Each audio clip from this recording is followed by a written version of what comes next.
Pernah nggak kamu ngerasa seperti sedang jalan di lorong gelap? Kamu melangkah, tapi nggak tahu kemana arahnya. Kamu menjalani hari demi hari, tapi rasanya kosong. Seperti ada sesuatu yang hilang, tapi kamu nggak tahu apa. Kamu melihat orang-orang lain seperti sudah punya tujuan jelas, sedangkan kamu masih bertanya, sebenarnya aku ini maunya apa sih?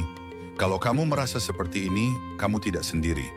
Banyak orang hidup dalam kebingungan, bukan karena mereka tidak punya potensi, tapi karena mereka tidak tahu cara menyelam lebih dalam ke dalam dirinya. Dan di video ini, saya ingin mengajak kamu menyelami satu pertanyaan besar yang bisa mengubah arah hidupmu. Bagaimana saya bisa menentukan tujuan hidup ketika saya bahkan belum benar-benar mengenal diri saya sendiri? Hari ini, kita akan membongkar ilusi tentang tujuan hidup, kesalahan umum dalam mencarinya, dan membangun fondasi yang bisa membantu kamu menemukan arah, meski kamu masih dalam proses mengenali siapa dirimu sebenarnya. Jadi, duduk santai, siapkan pikiran terbuka, karena perjalanan hari ini bukan soal motivasi instan, tapi soal membuka pintu pemahaman baru tentang dirimu dan hidupmu.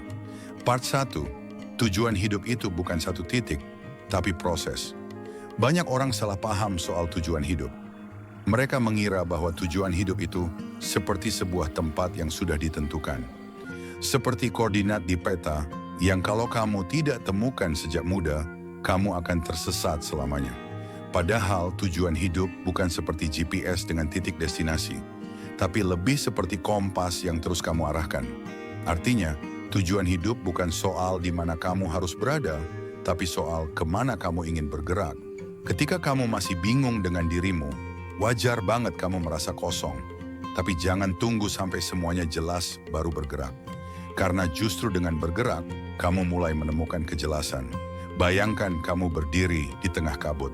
Kamu tidak akan tahu pemandangan seperti apa di depan kalau kamu cuma diam.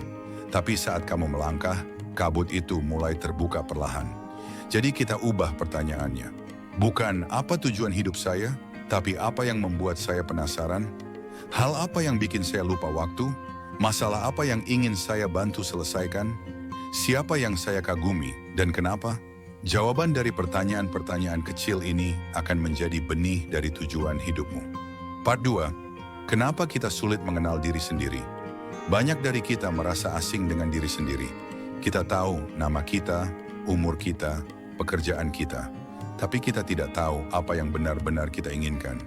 Kenapa bisa begitu? Ada beberapa penyebab utama. Kita terlalu sibuk menyenangkan orang lain.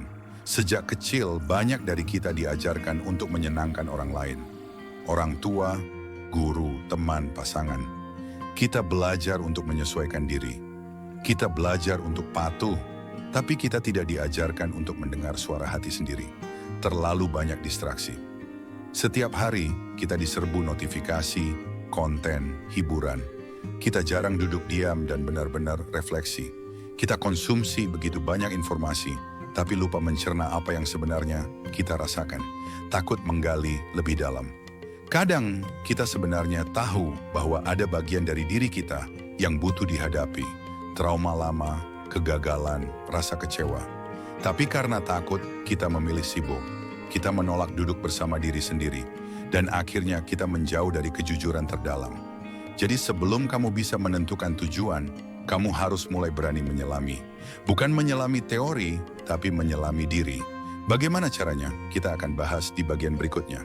Part 3, langkah pertama, membangun kesadaran diri. Kalau kamu masih bingung dengan dirimu sendiri, hal pertama yang harus kamu lakukan bukan mencari jawaban, tapi mencari pertanyaan yang tepat. Self-awareness atau kesadaran diri adalah fondasi dari semua hal. Dari tujuan, dari hubungan, bahkan dari kebahagiaan. Berikut beberapa pertanyaan reflektif yang bisa kamu tanyakan ke diri sendiri.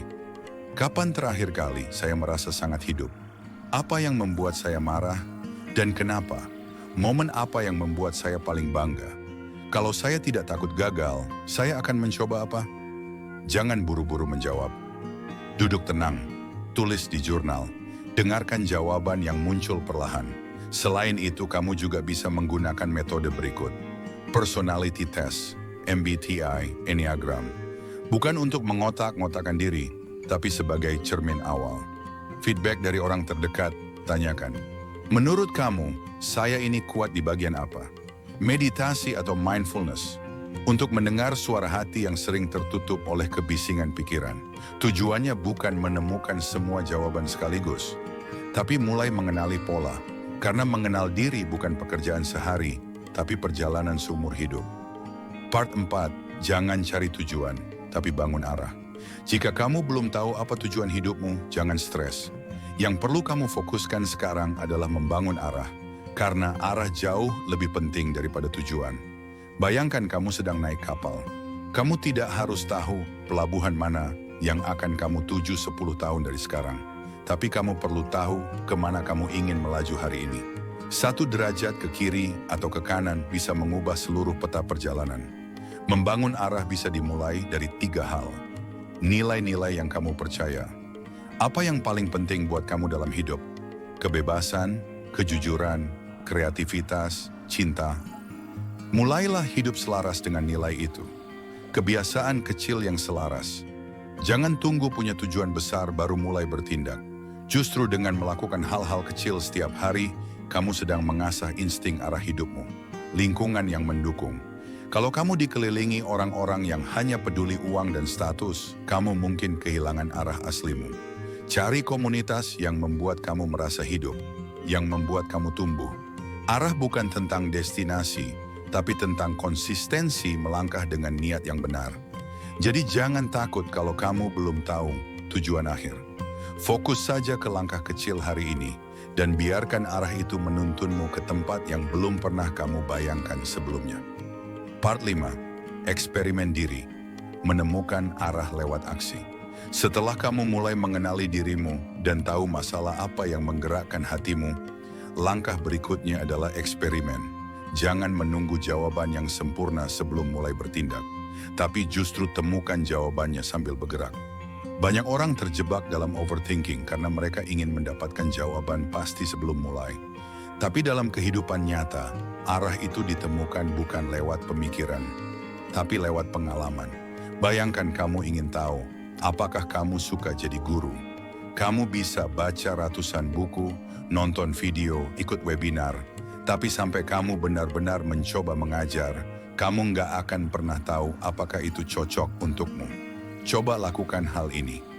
Uji coba hal kecil selama 30 hari. Misalnya kamu penasaran jadi penulis, cobalah nulis 1 artikel per minggu selama sebulan. Rasakan prosesnya.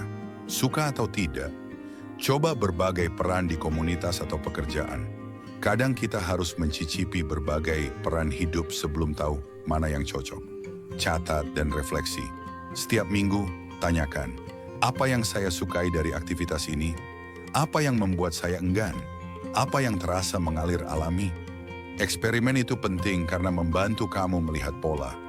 Apa yang kamu sukai, apa yang kamu kuasai, dan apa yang dibutuhkan orang lain. Gabungan dari ketiganya, itu bisa jadi fondasi tujuan hidupmu. Part 6. Tujuan hidup. Itu dinamis, bukan statis. Banyak orang merasa gagal karena mereka sudah memilih tujuan hidup, tapi ternyata di tengah jalan mereka merasa berubah pikiran. Tenang, itu normal, bahkan sehat. Tujuan hidup itu bukan kontrak seumur hidup. Tujuan hidup itu seperti peta yang bisa kamu revisi seiring kamu tumbuh. Kamu tidak sama dengan dirimu yang 5 tahun lalu. Dan kamu juga tidak akan sama dengan dirimu 5 tahun ke depan. Maka wajar kalau apa yang dulu kamu pikir jadi tujuan hidupmu, kini terasa tidak relevan lagi. Justru tanda kamu berkembang adalah ketika kamu berani mengubah arah. Bukan karena menyerah, tapi karena kamu bertumbuh. Jika kamu tertarik dengan konten-konten ini, jangan lupa like, subscribe, dan nyalakan notifikasinya. Biar kamu nggak ketinggalan konten menarik berikutnya.